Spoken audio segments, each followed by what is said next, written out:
მოგესალმებით. როგორ იწყება ყველა დიდი რეჟისორის კარიერა? ძირითად შემთხვევაში მოკლემეტრაჟიანი, დაბალბიუჯეტიანი სტუდენტური ფილმებით. სტუდენტურ ფილმებს ძალიან საინტერესო სპეციფიკა ახასიათებს, ის გამოირჩევა ექსპერიმენტული ფორმატით. ამასთანავე ის აძლევს საშუალებას რეჟისორს იკულიოს, თუ რა არის მისი მიმართულება, როგორი უნდა იყოს თავისი შემდგომი სტილი და რაც მთავარია, აბსოლუტურად თავისუფალია დოგმებისგან რეჟისორი, როცა ის სადიპლომო ნამუშევარზე მუშაობს და დღევანდელი გადაცემის ლაიტმოტივი სწორედ იქნება სტუდენტური ფილმები. სტუმრებთან ერთად ვისაუბრებ ცვლად, თუმცა მანამ სურს რეკომენდაცია გავუწიო საკულტო რეჟისორის, პოლონელი რეჟისორის ქშიშტოფ კისლოვსკის სადიპლომო ნამუშევარს. კისლოვსკი იყო A-კლასის არაერთი ფესტივალის ტრიუმფატორი, ოსკარზეც იყო ნომინირებული თავისი საკულტო ტრილოგიით თეთრი, ლურჯი, წითელი. ის იყო ძალიან გავლენიანი რეჟისორი, 60-იანი წლების დასაწყისში სწავლობდა ლოძის კინოსკოლაში. სხვადასხვა ახლა ალბათ სიახლე იქნება მათთვის, ვისაც უყვარს ქშიშტოფის შემოქმედება, რომ თავიდან რეჟისორი იყო დაინტერესებული დოკუმენტური კინემატოგრაფით. შემდგომ უკვე მან განავითარა მხატვრული კინემატოგრაფის კუთხით თავისი უნარები. ის ამბობს ერთ-ერთ ინტერვიუში, რომ როცა ის იყო სტუდენტი, დაახლოებით 25 წლის, ის და თავისი თანამედროვეები, კურსელები ძირითადად დაინტერესებულნი იყვნენ დოკუმენტალისტიკით, რადგან სურდათ მაყურებლისთვის ეჩვენებინათ გარემოს რეალური სახე და ძირითადი ფილმები, რომელიც გადაიღო კისლოვსკიმ სტუდენტობისას, არის მოკლემეტრაჟიანი დოკუმენტური, სადაც ნაჩვენებია ძალიან მოსაწყენი რუტინა, რომელშიც ცხოვრობდა პოლონეთის 60-იან წლებში. ახლა რაც შეეხება იმ ფილმს, რომელზეც ვისაუბრებ და რომლის კადრებსაც ახლა თქვენ ხედავთ, ოფისი ჰქვია მას. ძალიან საინტერესო დოკუმენტური ნამუშევარია, ტრაგიკომიკური და სატირული. რატომ ჰქვია ოფისი? სოციალური დაზღვევის ოფისთან მიმდინარეობს მოვლენები, ვითარდება სცენები ძალიან დრამატულად და რას გულისხმობ ახლავე კითხვით. ადამიანები, მოქალაქეები მისულნი არიან იმისთვის, რომ გარკვეული სოციალური მხარდაჭერა მიიღონ და ვხედავთ ფანჯარას, რომლის მიღმაც ხედან სოცმუშაკები, ისინი ეცნობიან მოქალაქეებს, მათ საბუთებს კითხულობენ და ძალიან უმნიშვნელო მიზეზის გამო უარს ეუბნებიან მხარდაჭერის და დაფინანსების მიცემაზე. ოღონდ ეს მიზეზები არის იმდენად აბსურდული, რაღაც შემთხვევაში საბუთის დანაკლისი, რაღაც შემთხვევაში კი პირიქით ზედმეტად ბევრი დოკუმენტი მოიტანა მოქალაქემ. მოკეთ აბსოლუტურად აბსურდიზმი ბიუროკრატიის სწორედ ამის დემონსტრირებას ცდილობს ქშიშტოფ კისლოვსკის საკმაოდ პატარა ასაკში იღებს ფაქტობრივად სკანდალურ კინოს. ძალიან დიდი გამოხმაურება მოჰყვა ფილმს, ბევრს თვალი აუხილა, ძალიან ბევრი ადამიანის ტკივილი გაასაჯაროვა და მოაშკარავა. კინოკრიტიკოსები დღემდე მიიჩნევენ ამ ფილმს საკულტო ნამუშევრად. აი სწორედ ეს არის საინტერესო, რომ მიუხედავად იმისა, რომ ეს იყო კისლოვსკის პირველი ნაბიჯები, ის ჯერ არ იყო გამოცდილი რეჟისორი, უკვე შექმნა ძალიან ნიშანდობლივი ფილმი არა მხოლოდ პოლონური კინოს ისტორიაში, არამედ ზოგადად მსოფლიო კინოს ისტორიაში. რაც შეეხება სტილისტიკას, დოკუმენტური ხედვა ვახსენე, ხომ ამ შემთხვევაში სწორედ აი ფანჯარაზე არის დამაგრებული კამერა და ჩვენ ვხედავთ ხან სოცმუშაკებს, ხან მოქალაქეებს და ფაქტობრივად აი თვალყურს ვადევნებთ ამ პროცესებს, დამკვირვებლები ვართ. ეს დოკუმენტური კინოსთვის არის დამახასიათებელი. შეგიძლიათ იხილოთ YouTube არხზე ფილმი ოფისი, სულ რაღაც 5 წუთი გრძელდება, თუმცა დამიჯერეთ მასზე ფიქს მინიმუმ 5 საათი გააგრძელებთ და შესაძლოა უფრო მეტიც. ახლა კი გავაგრძელებ საუბარს ჩემს სტუმრებთან ერთად, ისინი თავიანთი სადიპლომოს შესახებ ვისაუბრებენ.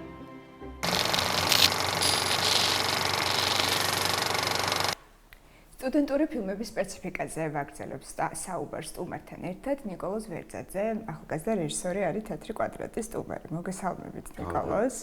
საუბრობთ საკურსო ნამუშევარზე და ასევე სადიპლომოზე, ხომ? ორი ფილმი, ნიშანი და აღდგომა, ერთი არის დოკუმენტური, მეორე მხატვრული, ბუნებრივია თითოეულის შექმნის პროცესი იქნებოდა განსხვავებული, მაგრამ რაღაც კუთხით ალბათ მსგავსი. დავიწყოთ პირველ მათგანზე საუბარი. ნიშანი, ასე ქვია ფილმს, რაზე მოგვითხრობს, რა იყო მთავარი ნარატივი? გამარჯობა, მადლობა მოწვევისთვის, მადლობა რომ ეს გადაცემა საერთოდ არსებობს კიდევ. და აგრძელებთ გიორგის წამოწყებულ საქმეს, გულივერძეს გულისხმობ. მთელი გულით.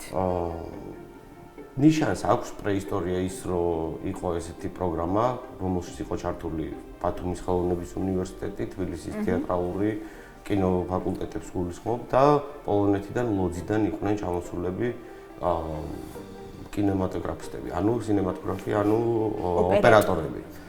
და მაგ პერიოდში მეც ვიყავი ჩართული და იქ გავიცანი შემდგომში ის სტუდენტი, ვისთან ერთადაც გადავიღე ეს ფილმი. სტუდენტები, ანუ ეს იყო რაღაცა ერთობლივი ნამუშევარი რამდენიმე სკოლის, თუმცა შენ როგორც რეჟისორს გქონდა უფლება რომ გამოგეხატა შენი კონკრეტული აზრი, ხო? აი შენი საავტორო ბარაში გამოიხატებოდა, ესეც გითხარ. ეს იყო პროგრამა, სადაც გავიცანით ერთმანეთი, ის ფილმი ბოლომდე არ მისულა, უბრალოდ ვორქშოპი იყო და შემდგომში მე უკვე დაწერილი მქონდა ეს სცენარი, გადაუგზავნე, მოეწონა, ვიღაცას აჩვენა იქაც უნივერსიტეტში. მოგვიყევი და საკუთარი ხარჯებით ეს ჟიშტოფი ბუკოვსკი ჩამოვიდა თავი განმანათებელთან ერთად, თავის მეგობართან ერთად. ერთი ჟიშტოფი ვახსენე უკვე დღეს, კისლოვსკი, კი ბატონო, ისიც ლოძის სკოლაში სწავლობდა, როგორც უკვე ავახსენე. თავისით ჩამოვიდა, აქაც უნივერსიტეტი დაგვეხმარა როგორც ტექნიკურად, ასე ცოტა მატერიალურადაც, რისთვისაც მადლობა უნდა გადაუხადო ჩვენს უნივერსიტეტს და გავაკეთეთ ეს ფილმი. ფილმში ესეთი გამოწვევა იყო ჩემთვის, რომ პირველად მუშაობდი საერთოდ უცხოელთან. ამას გარდა ესეთი განცდა მქონდა, რომ მინდოდა რომ მემუშავა არა ახალგაზრდა, არა სტუდენტ მსახიობებთან და ამიტომ ჩემი პერსონაჟი ცოტათი დავაბერე. და მთავარ როლში არის ზაზა ზოიძე, ჩვენი დრამატული თეატრის მსახიობი. არ ვიცი. სინოფსისი გაგვიზიარი. პრეისტორიის მოყვები, რომ მაგ პერიოდის განმავლობაში არ მქონდა ტელეფონი და ახლანდელი გამოსახედიდან ჩვენი როდი თავს კიდეც. აქაც მთავარ პერსონაჟს არ აქვს ტელეფონი და მასთან მიდის სტუმარი, რომელიც არ არის მისთვის სასურველი. და გადის სახლიდან და პატარა ისტორია არის თუ რა გზას გაივლის სახლთან ახლოს მიმდებარე ტერიტორიაზე. განსაკუთრებით არ მიხმარია კლასიკური დრამატურგია, არ ვარ დიდი მოყვარული მიუხედავად რაღაც სტანდარტები, ხო? სცენარის წერის სტანდარტები, ანუ აბსოლუტურად დაარღვია. ჩემთვის დარღვევას არ ვიტყოდი, უფრო ჩემთვის არ არის აუცილებელი, რომ ფილმში რაიმე რადიკალური ცვლილება მოხდეს ან პერსონაჟში, ან ამბავი იყოს, თქვათ, გამართული და აი დრამატურგიულად დაიწყო, აი კულმინაცია შეჯამება. ეს შემთხვევით არ არის მნიშვნელოვანი. და ესეთი ფილმებიც მიყვარს. რა არის მნიშვნელოვანი შენთვის? ჩემთვის რა არის მნიშვნელოვანი? ცხოვრებაში თუ ფილმის შექმნის პროცესში ბუნებრივი. ფილმის მუშაობის პროცესში ვიყო გულწრფელი, არ მქონდეს შიში საზოგადოებრივი განშის, არ მქონდეს საკუთარი თავი ჩაკეტილი ამ გალიაში, რომელიც დევს და შოუს სანახავად ვარ გასული. ესე დავარქმევდი მოკლედ. ანუ უნდა გადალახო ჩემი აზრით ის საკუთარ თავში მომენტი, რომ საკუთარი თავის გულწრფელად გამოხატვის საშუალება ამ შემთხვევაში კინოენა იყოს ხელოვნება, ანუ გულწრფელი. იცი რა არის გაიცემის პირველ ნაწილში ვახსენე ის, რომ აი სტუდენტის სტატუსი თითქოს ათავისუფლებს რეჟისორს, რადგან პირველი საფეხურებია და გზის დასაწყისია თავისი კარიერის, თითქოს საკუთარ თავს მეტად აძლევს ექსპერიმენტების ჩატარების საშუალებას, ვიდრე შემდგომ, როცა საზოგადოება მისგან ძალიან ბევრს ელის, აი უკვე დიპლომირებული რეჟისორი ხარ, ხო? აი ახლა გრძნობ აი ამ გარკვეულ წნეხს საზოგადოებისგან? ერთ რამეს თითქოს უფრო მომთხოვნები არიან. ჩემი აზრით, ხელოვნებას დიპლომი საერთოდ არ სჭირდება. ჩემი გაგებით ეს არ არის, მაგალითად პირველი პროფესია ჩემი არის ნავთობ და გაზ პროდუქტების საერთაშორისო ლოჯისტიკა, სადაც მართლა შეიძლება და აუცილებელიც არის რომ ისწავლო სხვანაირად, სადღაც ბაქოში მოპოვებულ გაზს აქ გასკურაზე ვერ დაანთე. სწავლა საჭირო ფორმულებით. კი. ხელოვნებას ფორმულა არ აქვს. ხელოვნებას აყალიბებს გემოვნება, განათლება, გულწრფელობა. თვითგანათლება, ასე ძალიან რა მნიშვნელოვანია. თქმა უნდა, უნივერსიტეტი უბრალოდ გაძლევს საშუალებას, რომ ეს შენი აზრი როგორ აქციო კინოენად ამ შემთხვევაში, ანუ ფილმად. აი ისევ ჩემ კითხვას რო დავუბრუნდე, აი ახლა თითქოს უფრო შეზღუდულად გრძნობ თავს, რადგან საზოგადოება მომთხან. ეს კარგია, ეს კარგია რომ ამბობ. არ გრძნობ. ის თავისუფლება რაც გქონდა სტუდენტობისას, როცა ამ გზას იწყებდი, ანუ ეს ინფანტილიზმი კარგი გაგებით გულისხმობ, როცა უშიშარი ხარ და მიდიხარ შენი მიზნისკენ, ისევ გაქვს. ჩემი აზრით, დროდასრულად როცა აღიქვავ თავს, უკვე სითამამესაც აღარ ეძახი, უბრალოდ ის ხარ, რაც შენს სინდისში და შენს ღირებულებებში ჯდება. თუ კი ტრენდს მისდევ და აპირებ, რომ ის შესთავაზო საზოგადოებას, რასაც მოითხოვს, ანუ იმ პრინციპით გაყვე, რაც არის მაგალითად ეკონომიკაში მიწოდება და აი ეს მოთხოვნა და წინადადება. იგივეს თუ აპირებ, გააკეთო ხელოვნებაში, საქართველოს მაშინ ეს ადგილი არ არის კომერციალიზაცია, კომერციულად არც თუ ისე მომგებიანია, მით უმეტეს საავტორო კინო.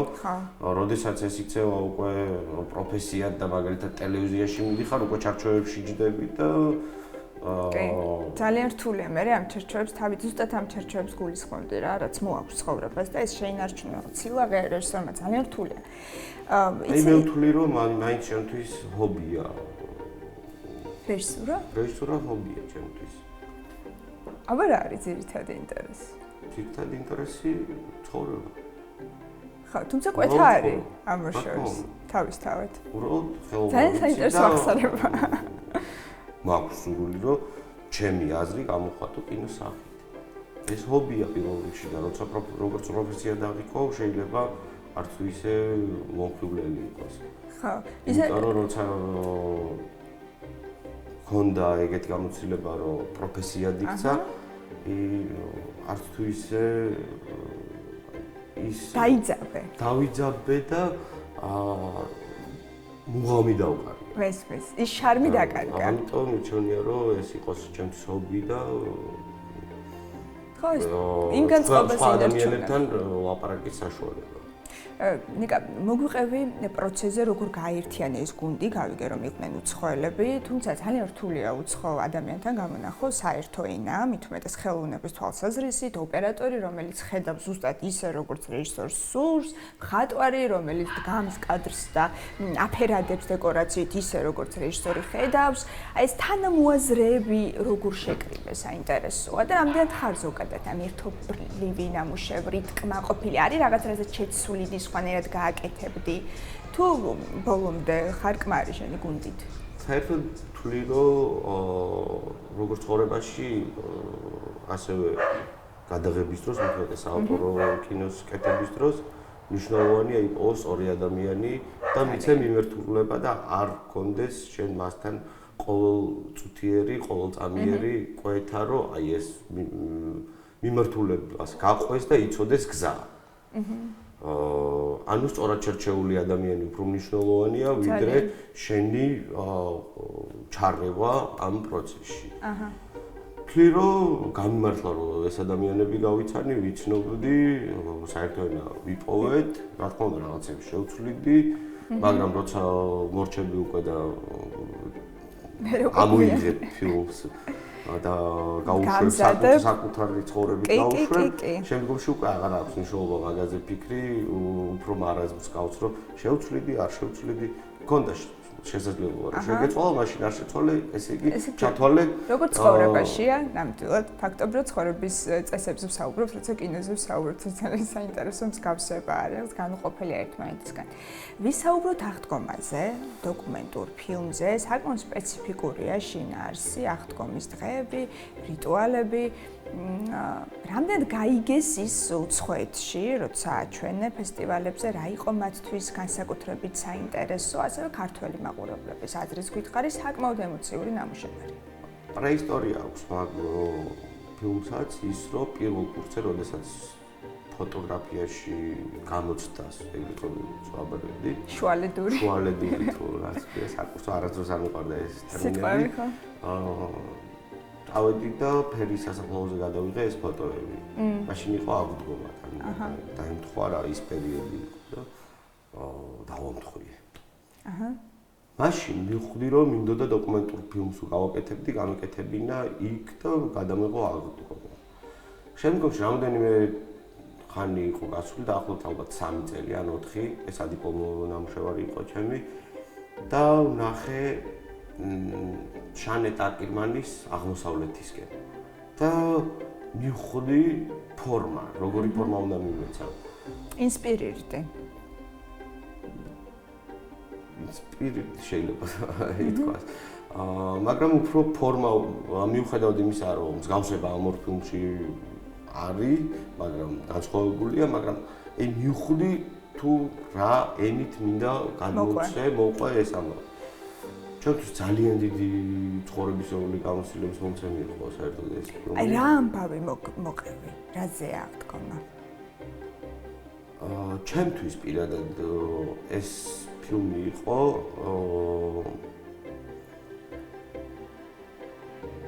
რას იკვლევ?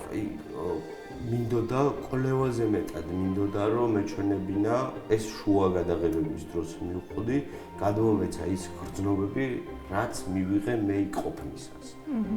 ანუ მაყურებელს ემოგზაურა ჩემთან ერთად და ყოფილიყო დამკვირვებელი. შევეცადე ეს გადმომეცა. ხო, ეს სპეციფიკა აქვს ზოგადად დოკუმენტურ კინოს. დამკვირვებელი ხდება მაყურებელი თითქოს, ხო?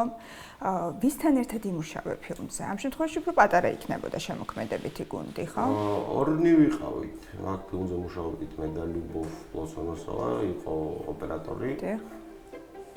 ძალიან ეფექტური შთამბეჭდავი კადრები. მისთვისაც ეს იყო სადიპლომო. კიევში ის როგორც ოპერატორი აბარებდა გამოცდას. მეც იგივე ფილმი გავიტანე სადიპლომოდ. აი ახლა გამახსენდა ძალიან ცუდი პერიოდი დაემთხვა ის, რომ აი როცა მესამე კურსზე ვიყავი და ნიშანს მოვრჩი კორონავირუსი და იხურა უნივერსიტეტი, გადავიდა ონლაინზე. ეს ქართულ-პოლონური კოლაბორაციაც გაჩერდა. მანამდე იყო ჩვენ უნივერსიტეტს ჰქონდა იგივე კოპოლას უნივერსიტეტთან თანამშრომლობა სან-ფრანცისკოში. თანამშრომლობა ისიც გაჩერდა, შემდგომ ონლაინ გავაკეთეთ რაღაცეები და საკმაოდ დიდი ზეგავლენა იქონია სტუდენტურ ცხოვრებაზე და შემდგომ პერიოდზეც უკვე ახლანდელ სტუდენტებზეც, იმიტომ რომ ის რაც დაინგრევა იმის აშენება თავიდან რთულია, კონტრაქტები იკარგება და ასე შემდეგ. რასაც დიდი ძალის ხმა უჭირდება რომ განმეორდეს ახლა უნივერსიტეტში და მე დიდი იმედი მაქვს რომ იმედი გვაქვს კი ვუსურვებთ ამას ბათუმის ხელოვნების უნივერსიტეტს საფესტივალო გამოცდილებაზე უფრო ვრცლად გვიამბე მე უცხოელი მაყურებლების რეაქციების შესახებ გკითხე და ეს საინტერესოა მაყურებელს გაკვირვება ქონდა სახეზე, აი, როცა ისინი უყურებდნენ ფილმს, მე მათ უყურებდი სახეზე. მაინტერესებდა რეაქცია.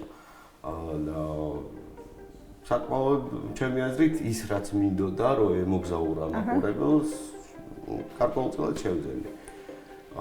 და არ ვიცოდნენ, არც კი წარმოედგინათ, რომ სასაფლაოზე შეიძლება გახვიდე ხაჭაპურები 5 ლიტრიანი ღვინით. იქეიფო და ასე შემდეგ. მაგრამ გარკვეულწილად ამაში ირონია იყო, მაგრამ მთლიანი ფილმი ამაზე არ არის აწყობილი. ეს არის ადამიანებთან სულიერი მოგზაურობის ცდელობა. აი ორივე ფილმის პრეისტორია როცა გაგვიზიარე, ფაქტობრივად ჩენი ანარეკლია ორივეში, ხო? აი მოდი ამ თემაზე ვისაუბროთ, როცა რეჟისორი მუშაობს დოკუმენტურ ან მხატვრულ ფილმზე, რა დოზით არის ეს ნამუშევარი ავტობიოგრაფიული? მხატვრულ ფილმში სავარაუდოდ მეტად არის ეს ამ დოკუმენტურში ჩემთვის არის, არ ვიცი, მაყურებლისთვის, ვინც ვიცნობს იმ მაყურებლისთვის, როგორ აღიქმევა, მაგრამ ჩემთვის არის. რომ აი ის გზა, ის მოკლე მონაკვეთი, რომელიც მე განვიცადე, მაგისი გამოშვება და გარდაქმნა ხელოვნება, ან ცდელობა, რომ გარდაქმნა და კინოს სახელით. გულწრფელობა როგორ გარდაიქმნება ხელოვნებას, ფაქტობრივად მივედით აქამდე, ხო? ძალიან დიდი მადლობა ნიკა, დღეს მაყურებელს ექნება საშუალება, რომ იხილოს ფილმი ნიშანი, ეს მხატვრული ნამუშევარი, სადაც ჩვენ კითხულობთ ფაქტობრივად ჩვენს ხასიათს, ხო? და რა არის თავარი გზავნილი, ეს უკვე ინდივიდუალურად ყველა მაყურებელმა თავად უნდა აღქვას. ძალიან დიდი მადლობა, წარმატებებს გისურვებთ. მადლობა.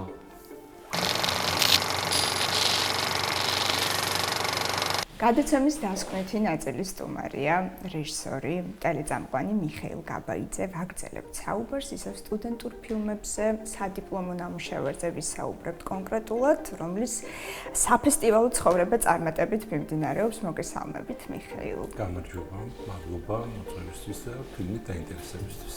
მიხეილ, იცი პირველი თემა რა იყოს? ის რომ არასდროს არის გვიანი განათლების მიღება, ახალი პროფესიის შესწავლა, იმიტომ გარკვეული სტიგმა არსებობს ამ მიმართულებით, ხომ? რაღაც ასაკის მერე ადამიანები არჩევენ, რომ გააგრძელონ ცხოვრება იმ რუტინაში, რაშიც იმყოფებენ და თითქოს სიახლეების ერიდება ეშინიათ. აი თქვენს შემთხვევაში როგორ მოხდა კინემატოგრაფით დაინტერესება, ჩაბარება და შემდგომ უკვე შესაბამისი განათლების მიღება? ნუ ალბათ ახალს ვერაფერს ვერ ვიტყვი, სწავლა სიკვდილი შენიო. აჰა. ამ გამო ბევრი მაგალითებია ამის, ეხლა მე არ გამოვდგები იდეალურ მაგალითად ამისთვის, თუმცა ნუ შეიძლება ითქვას, რომ ასაკში ჩავაბარე ხელოვნების უნივერსიტეტში, კინოს რეჟისოროზე, მაშინ როცა ალბათ, რა ვიცი, წესით უკვე პროფესიის შეცვლაზე და ესეთი ნათქვამია, მაგრამ ორიენტირება გვიანია ალბათ ამაზე ფიქრი. აი ეს არის სტერეოტიპი ზუსტად. ცოდვა გამხელილი ჯობსო და ჩემი პირველი იყო რომ მე არ მქონდა მაგისტრატურა და რეალურად ჩავაბარე მაგისტრატურაში კინოს რეჟისოროზე და შესაბამისად ეს ფილმიც გადაღებულია აი ამ მაგისტრატურის სადიპლომო ჩვენებისთვის. პირველადი განათლებით თუ არა, ხელოვნების სფეროს მენეჯერი, ეს არის 2000 წლები და აი ახლაც რო ჩავაბარე ამ პერიოდის ჩემი ლექტორები არიან ზუსტად იმ პერიოდის ჩემი თანამედროვე სტუდენტები, ჩემი მეგობრები, ასე ვთქვათ. კურსელები. ნუ კურსელებიც შეიძლება იყოს თანამედროვეები. კი ბატონო. თორე ახლა გიორგი გოგიბერიძე იყო ჩვენი ჯგუფის ხელმძღვანელი კინოს რეჟისოროზე, ვისთანაც მე სწავლობდი 2000 წლებში ინსტიტუტში, აი ხელოვნების სფეროს მენეჯერის სპეციალობაზე, როცა სწავლობდი. და სხვაებიც. ხელოვნების სფეროს მენეჯერი იგივე პროდიუსერია, შეგვიძლია ასე ნუ არც მენეჯერი შეგვიძლია ესე მოვიაზროთ. ხელოვნების სფეროს მენეჯერი იმ პერიოდში იყო პირველი, ამ სახელწოდებით ფაქტიურად ექსპერიმენტული ჯგუფი იყო, იმიტომ რომ მაშინ იყო ვიწროთ ესე ვთქვათ კინო მენეჯერი, ტურიზმის მენეჯერი, მაგრამ ესე თლიანობაში ხელოვნების სფეროს მენეჯერი პირველი ჯგუფი ვიყავით ჩვენ. და ნუ ითვლებოდა ექსპერიმენტულ ჯგუფად და შესაბამისად ეს გაჩნდა მოთხოვნილება გამომდინარე იქიდან რომ სახელმწიფო დაწესებულებას მეტწილად მართავდა არა პროფესიით მართველები და მენეჯერები. აი მაგალითად იგივე შეიძლება თეატრს მართავდეს მსახიობი. ან პირობითად სხვა კულტურულ დაწესებულებას მაგალითად ჰობოიზე დამკვირველი და ნუ მაშინაც ალბათ ვიცესრიგში დადგა ამიტომ რომ ყოფილიყვნენ პროფესიით ეკონომისტები ესე ვთქვათ და თან ხელოვნების სხვადასხვა დარგები ქონოდათ გავლილი და ეს იყო ამ ჯგუფის მაშინდელი მიზანი რომ შეიქმნა ჯგუფი. პირველადი განათლება ვფიქრობ დაგეხმარებოდათ ამ შემთხვევაში, იმიტომ რომ გარდა იმისა რომ იყავით რეჟისორი ფილმის, იყავით ასევე პროდიუსერი. რა შედიოდა თქვენს მოვალეობაში? პროდიუსინგზეც ვისაუბროთ, როგორ გააერთიანეთ გუნდი? მე ვიცი რა გულწრფელად მინდა ვთქვა, ეს ამბავი ალბათ უფრო ჩაშლას მოითხოვს და რას გულისხმობ რომ მეტწილად ამ ფილმშიც მე თავს ვხედავ და ვთვლი რომ ვარ პროდიუსერი. გამომდინარე იქიდან რომ ჯგუფი ვისგან შედგება ამ ფილმის შემქმნელები, ყველა არის ბათუმელები და ჩემი მეგობრები და მე ვთვლი რომ ამ ფილმის ასეთად ჩვენება ზუსტად არის ყველა იმ ადამიანის ნიჭის და გამოცდილების ერთად თავის მოყრა. მათ შორის ტექნიკური ჯგუფი თუ შემოქმედებითი ჯგუფი ვინც არის, ფაქტიურად შეიძლება ითქვა, ჩემი პირველი პროფესია იმუშავა აქ, იმიტომ რომ მე რო ეხა თქვა, ვიქნები თავხედი რომ რაღაცა ყველაფერი ჩემი გაკეთებული, ჩემი დაგეგმილი არ იქნება ეს და კინო არის კოლექტიური უცხოებაც არ იქნება ეს. მე ვთვლი რომ ჩემი როგორც მენეჯერის და პროდიუსერის გამოცდილება, ასე ვთქვათ, თუ შეიძლება ასე ხაზგასმით გამოვყოვეს, არის ყველა იმ ადამიანის ნიჭის და ცოდნის ერთად თავის მოყრა. თავმოყრას სწორად ათვისება, ეს ნიშანდობლივია. უნდა ვუთხრათ მაყურებელს, რომ ეს პრე-პროდაქშენი მომზადების პროცესი გადაღებებისთვის არანაკლებ რთულია და შრომატევადი. მე მგონი ეს არის ყველაზე მთავარი, იმიტომ რომ გადაღების დღეს, რა ვიცი, რეგს უნდა დააწვე იდეაში რა. მე რო თქვა რომ კლასიკურად იყო აწყობილი, რაც ჭირდება კინოს, ანუ წინა მოსამზადებელი პერიოდს ასე ვქონდა მეთქე ამ ფილმის შემთხვევაში, არ იყო ეს ასე, იმიტომ რომ ჩვენ მართლა, რა ვიცი, შეიძლება ითქვას, ველურად ვიმუშავეთ, გულისხმობ რას რო ეხა იგივე სცენარი, იგივე, რა ვიცი, კინოსცენარი თუ სხვა ყველაფერი იყო მეტწილად არაფურცელზე დატანილი, რაც ვთვლი რომ რა თქმა უნდა ცუდია და არ არის სწორი. თუმცა თუ ოდესმე კიდე რაღაცას გადავიღებ, ვფიქრობ რომ რაღაცებს უკვე სხვაგვარად გავაკეთებ. აი თქვენი როგორც რეჟისორის სტილისტიკა ჩამოყალიბდა უკვე ამ ნამუშევრით, თუ რაღაც გარკვეული ძვრები უნდა გაიაროს? არა, ამაზე არ შემიძლია თქვა, რომ ეხა სტილისტიკა და მით უმეტეს რაღაცა რეჟისორი თან ჩემი პირადი ამას ვერ ვისაუბრებ, იმიტომ რომ მე იდეაში, რა ვიცი, ჩემთვის ბევრი რამ მომწონს, მაგრამ თავარი რა თქმა უნდა არის კინო ხერხები და სწორად მოწოდებული კი ბატონო. არ დაარღვიოს ვთქვათ ეს პრინციპი, მაგრამ ჩემთვის უმთავრესად, არ ვიცი ახლა რამდენი მართალი ვიქნები აქ, არის ემოცია, რაც შეიძლება გამოიწვიოს ამ თემ კადრმა, ამბავმა, რა ვიცი, ფინალმა თუ როგორც არის ასე. როცა სტუდენტი იღებს ფილმს სადიპლომო ნამუშევარს, ძირითად შემთხვევაში გამოწვევა არის დაბალი ბიუჯეტი. რას აკლებს, ან პირიქით რას ხმატებს ეს ფილმს საინტერესოა? ამ გამოწვევას როგორ გაუკლავთ? გამოწვევა დღეს, ნუ ბიუჯეტის და ფულის გარეშე ფაქტიურად ვთქვათ, რომ არაფრის გაკეთება არ შეიძლება. შეუძლებელია ეხლა ჩვენ რო ვიძახით, რომ ეს ფილმი გადაღებულია ნულოვანი ბიუჯეტით, ნუ აი მათ დაუჯერებელიც არის და მართლა მეგობრების მხარდაჭერით ახლა ნულს ვიძახით, მაგრამ ყველაფერი ფული აქვს, ხო? მე არ გულისხმობ იმას, რომ ეხლა ჰონორარი არავის არ აუღია, მაგრამ იგივე ტექნიკა, მაგალითად რაც გაგონის უნივერსიტეტის იყო.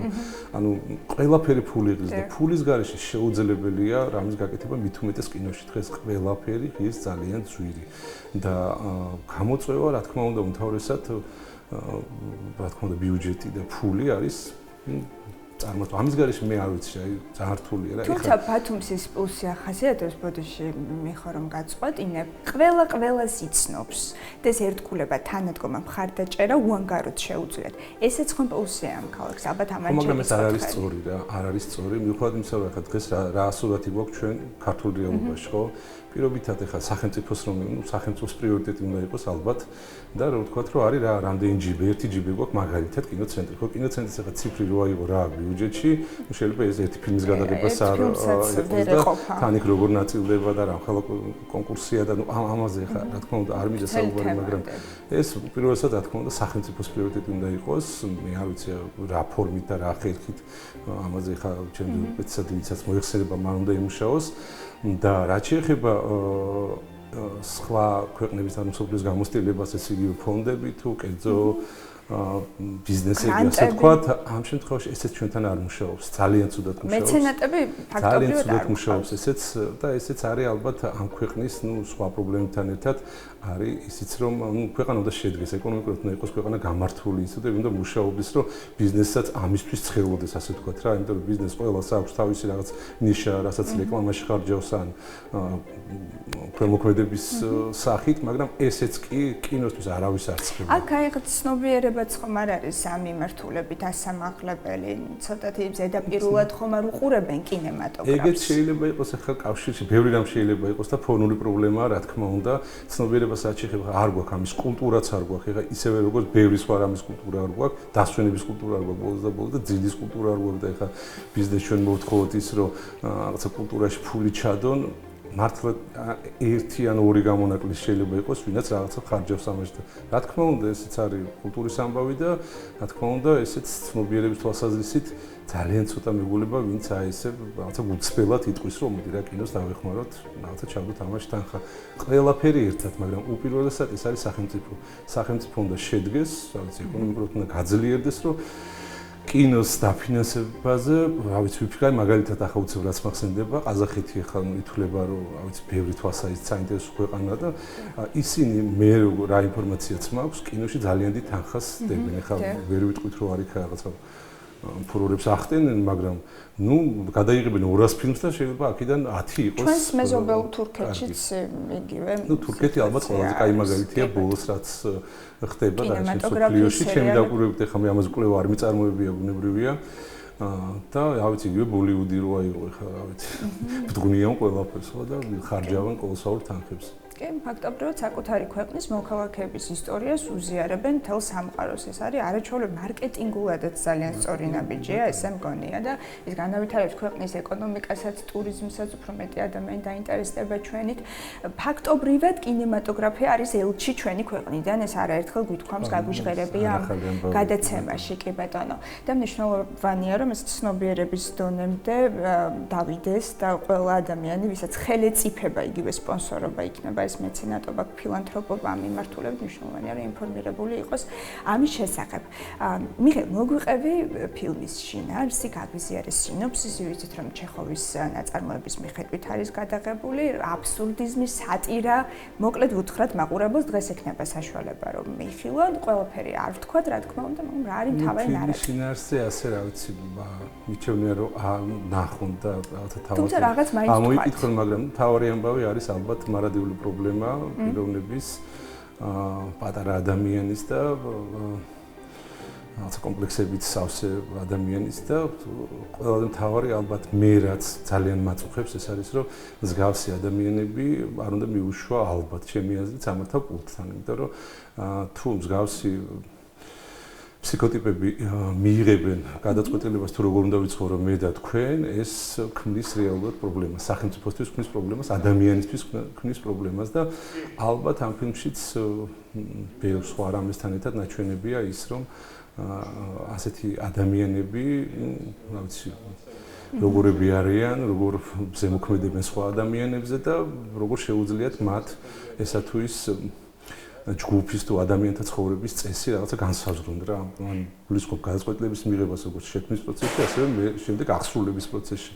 იმიტომ რომ აღმოჩნდა რომ ხა ჩეხოვმა როდის დაწერა ხო ეს და თან ფესტივალებიც რა ვიცი გვათქმევინებს იმას რომ სხვა კულტურის ადამიანებმა მიიღენ ეს ნამუშევარი და ჩეხოვის ეს მოსაზრება ხო და ნიშნავს იმას რომ ესე იგი აქტუალურია ყველა დროში და აქტუალურია ალბათ ყველა კულტურაში, ყველა კონტინენტზე როგორც აღმოჩნდა.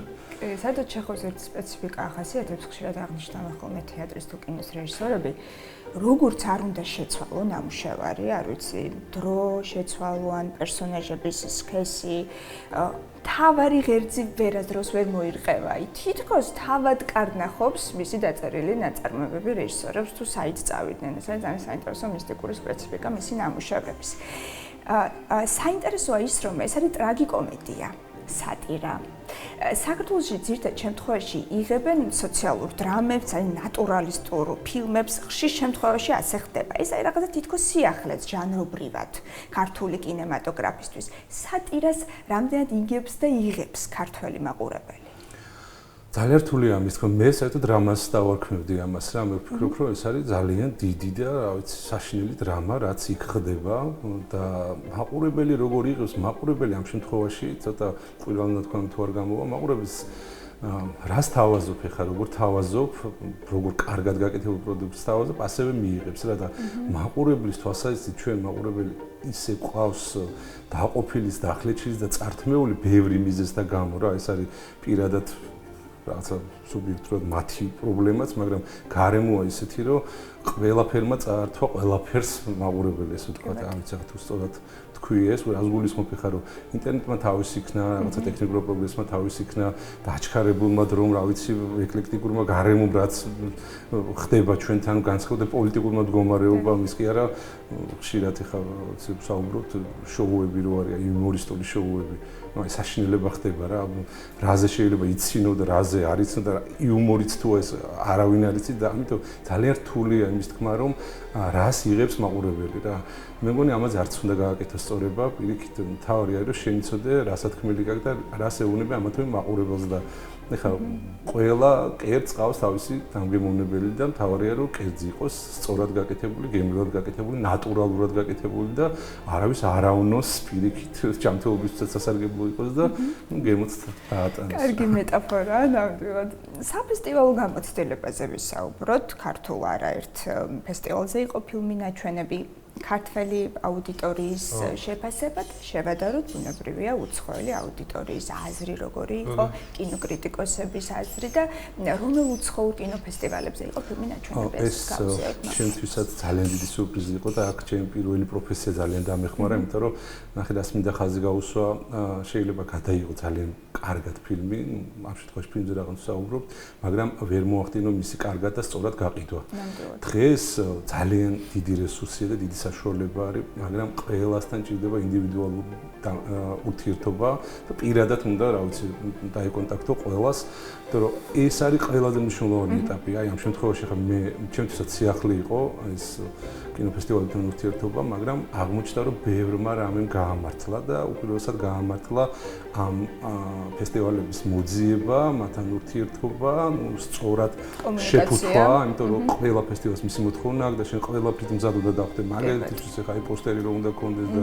რა ვიცი ზუსტად რომ უნდა იცოდე ტექნიკური მონაცემები და ყველაფერი უნდა კონდეს მზად და ყველა ფესტივალს მისი მოთხოვნა აქვს და აი წამიერად უნდა გადაუგზავნოს, თქო, მიაწოდოს ყველაფერი და შეფასებებს რაც შეეხება აქაც აი ყველაზე ბოლო ისეთი რაც რაზე შემილია ხაზგასმით ვისაუბრე, ეს არის სან-დიეგოს ფესტივალი, სადაც აი პლენერი იყოს რეჟისორებთან ერთად დავსხედით და უნდა გვესაუბრა, მე რატომღაც წარმოვიდგინა რომ უნდა მომეყოლა სამბები ფილმი და აღმოჩნდა რომ ყველა იყო მომზადებული, ყველას ჰქონდა ნანახი ფილმი და პირიქით აი ლამის არაფერი არ დაგვალაპარაკეთ თვითონ სვავდნენ კითხვებს და ერთ-ერთი პროდიუსერი მოვიდა თქვა მან რომ მე ეს ფილმი ნახე მაიამიში და სპეციალურად ჩამოვიდი იმის გამო რომ თქვენ შეხვედრით და გაგცნობოდით და ძალიან ბევრი საინტერესო შეფასება გვაქვს განსაკუთრებით უცხოელებისგან და ეს ძირითადად მეილებზე ხდება და დებენ თავიანთ ვებგვერდებზე ანუ სპეციალური ვებგვერდები არის და ნუ ქართულ რეალობაში პირველი სიურპრიზი რაც ხო ქართული ლელაუჩიაურის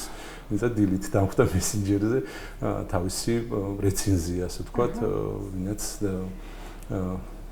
ამ ფილმის შემდეგ გამოთქვა და რა ვიცი მეწილად ვისმენთ ისეთ რაღაცებს, აი ჩემთვისაც სიურპრიზი რომ სხვადასხვა გვარად ამბობენ ამა თუ იმ კადრზე და კადრში მომხდარ ამბავზე თავიანთ მოსაზრებებს და ყველა თავისებურად აღიქვას, იმიტომ რომ ალეგორიული, მეტაფორული კინო არის. აი რეცენზია ახსენე და რა რეაქცია გაქვთ კრიტიკაზე?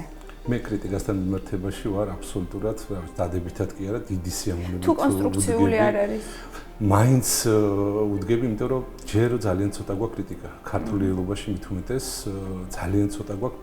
მე ვფიქრობ, რომ ბევრი გვაქვს კრიტიკა ქართულ რეალობაში. ალბათ მაშინ მე არ ვიცნობ.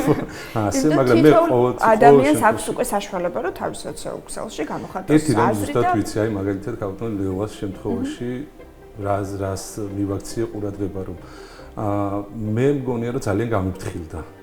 გამიფრთხილდა რას გულისხმობ ხა ფილმის ნახვის შემდეგ იმდენამის აღმოჩნდა რაზეც შეეძლო რომ მას ჭყალებში ყვახეთი ეთქვა მაგრამ გამიფრთხილდა იმიტომ რომ ალბათ პირველი იყო ალბათ ის რომ რაღაც სტიმულისთვის შეიძლება ისეთ რაღაცებს ქონდა ყურადღება გამახვილებული რაც რა თქმა უნდა ნაწილობრივ ნაფიქრიც ქონდა მაგრამ ნაწილობრივ არც კი ქონდა ამაზე ყურადღება გამახვილებული და ვფიქრობ რომ კრიტიკა არის ძალიან მნიშვნელოვანი მე ხვალ იმისა რომ ვიცი ძალიან ბევრი რეჟისორი ვინაც საერთოდ არ აინტერესებს ვინ რა სიტყვის თავარი ზუსტად იცის თვითონ რას აკეთებს და რას ისთვის იღებს და ვისთვის იღებს და საერთოდ არ აინტერესებს კრიტიკას მაგრამ მე ვუდგები ესე რომ დიდი სიამოვნებით ვკითხულობ თუ რამე არის, არა მარტო ჩვენთვის სხვა შემთხვევაში და თავის ვფიქრობ, რომ კრიტიკა ეხმარება. როგორც რეჟისორს, ან სხვა თვარ მსახიობს და ყველას უნდა ეხმარებოდეს, ოღონდ ეს აუცილებლად კინოკრიტიკოსებისგან უნდა იყოს კეთილგანწყობილი და კეთილი მიზნებისთვის და არა ჩასაფრებული და რაღაცა იქა რაღაცა კრიტიკა მაინც და ამას ნეგატიურის თქმას და ნეგატიურისთვის ხაზგასმას რაღაცა მგონია რომ ამ კუთხით არის დღეს იგივე ახლა თეატრზე რო ავიყო მე თეატრშიც ხო მუშაობ ასე თქვა და რასაც ვაკვირდები ბევრი რამ ძალიან არ მომწონს მიუხედავად იმისა რომ ბევრი კრიტიკოსთან მეგობრობ და ვიცი მათი გასაქანი ასე თქვა ხშირად მე ვფიქრობ რომ არ არის აი კეთილგანწყობილი გამჭვალული იმისთვის რომ რეალურად ერთად გავაკეთოთ ან გამოვასწორეთ რაც არ არის ისე როგორც უნდა იყოს ну რა თქმა უნდა ყველა სუბიექტური ძალიან რთული ობიექტურობა შეინარჩუნოს კრიტიკოსმა ვისაუბროთ აი დასკვით ნაწილში იმაზე თუ როგორ შეინარჩუნოს რეჟისორმა ეს მუდმივი სილაღე მზაობა ექსპერიმენტებისთვის ეს უშიშარი განწყობა რაც აქვს სტუდენტობისას სულ რაღაცა უნდა აწუხებს ანუ უპირველესად რეჟისორი ყველა ადამიანი უნდა იყოს ადამიანი თუ ხარ აუცილებლად გძნობ გარემოს აუცილებლად გძნობ ну რა თქმა უნდა ოჯახიდან სამეზობ და უბნიდან მე ქვეყნიდან უნდა გძნობდე გარემოს რა ხდება შენს გარშემო და შენ რა ხელობითაც ამ შემთხვევაში თუ რეჟისორი შეიძლება და კინოთი თქვა ის ისიც რაღაცაზე ხაზგასმა ან ვიღაცისთვის შეხსენება ან რა ვიცი უნდა ჭკუის სწავლება ან რაღაცის ჩვენება შეიძლება არაფრით არ უნდა თქვა უარი თავი რა უნდა იყოს ადამიანურობა უნდა შეინარჩუნო და ამ გადასახედიდან უნდა თქვა ის რაც შენს გარშემო არის და რაც გკივა, რაც გიხარია, რაც გაწუხებს უნდა გქონდეს ხელი მუდმივად და ვალდებულიც ხარ. თუ ნიჭი მოგეცა რაღაცის, ვალდებული ხარ რომ ეს ნიჭი განავითარო. სხვა შემთხვევაში თუ არ განავითარებ, როგორც მოვიდა, ისე წავა. არ უნდა მიაკლო მონდომება. თუ გამოვა ხომ კაი და თუ არ გამოვა და შენ საკუთარ თავთან მაინც იქნები მართალი, რომ აი მე 24 საათი ხوار და 28 საათი რაღაცას ვაკეთებ სულ. არ უნდა გავჩერდეთ და თუ რამის კეთება ოდნავ შეგვიძლია აუცილებლად უნდა გავაკეთოთ და ნუ შევფუთოთ ეს სიტყვა სიკეთით რა, თქვათ სიკეთე. ყოველგვარი და ყველანაირი სიკეთე უნდა გამოვიყენოთ ყველგან რა. სიკეთე არ არის მხოლოდ რაღაცა რა ვიცი ფული მიეწოდო ვინმეს რა. ის სიკეთეები შეიძლება შენ გააკეთო რა ფერითაც, რა ფორმითაც, რა ხელითაც და თუ ეს შენ გამოგდის არ უნდა თქვა უარი სიკეთის კეთება. არავითარ შემთხვევაში უღმესი მადლობა მიხეილ გაბაიძე იყო თეთრი კვადრატის სტუმარი გავაკეთოთ სიკეთე გემშვიდობებით იქით მადლობა სტუდენტური ფილმი ხშირად ნიშანდობლივი და ყურადსაღები გზავნილის მატარებელია და სასურველია რომ ყველა რეჟისორმა შეინარჩუნოს ის სილაღე და თავისუფლება თავისი მთელი კარიერის გზაზე და თავისუფლებაც აქვს მაშინ როდესაც სტუდენტურ ფილმზე მუშაობს დღეისათვის სულ ეს იყო გადაცემის დასრულების შემდეგ შეგიძლიათ იხილოთ ნიკოლოზ ვერძაძის ფილმი ნიშანი და მიხეილ გაბაიძის ფილმი ვაზო მოტორული რიგით გემშვიდობებით